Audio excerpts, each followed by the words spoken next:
G'day YouTube. So we're looking tonight at my Stihl ts350 metal cutting saw.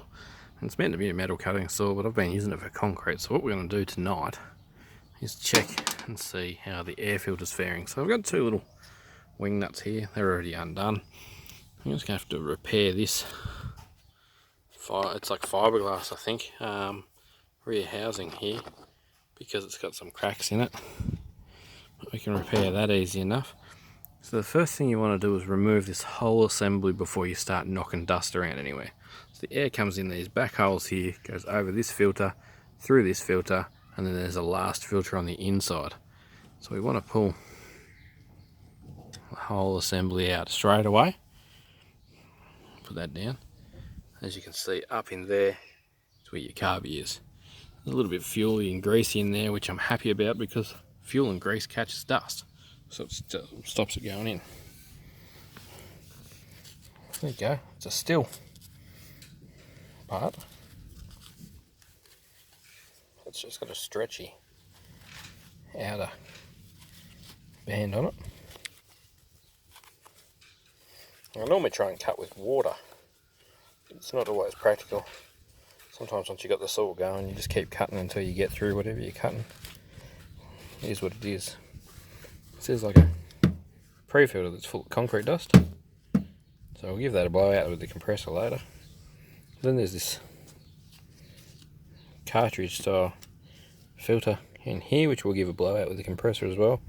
And then there's a third one. We're going to be gentle when we blow that one out because we don't want to push too much pressure on that. It might damage it. So that's all you need to pull apart to check the airbox system. So it's almost three stages of filtration to keep it sweet. I've got about 5 or 6 hours of concrete cutting to do this week, cutting up a big house slab. So I'll probably time lapse that actually, or at least get some video of it, because yeah, I need to start getting video of more of these jobs.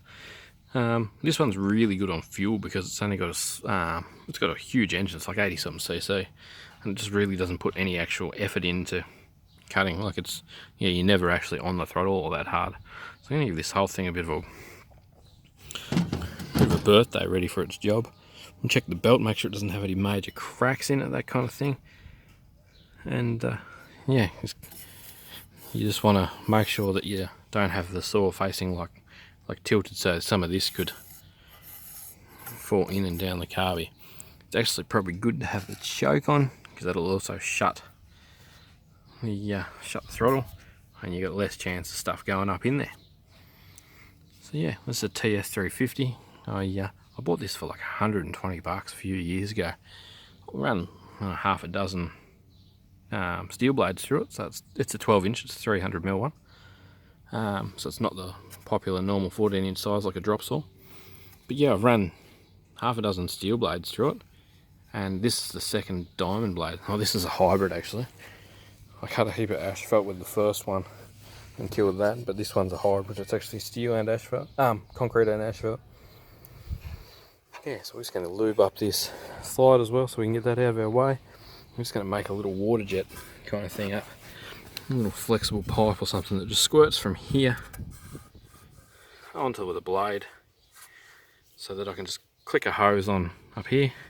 It can squirt onto the thing, because like I say, this is a ts350 Super. It's actually made for cutting like railway irons and stuff. It's not a wet cut saw, but that's what it's getting used for because it's so cheap. These are like $1,000, $1,500, something like that, and they're expensive as. So I'm really happy I've got this beast.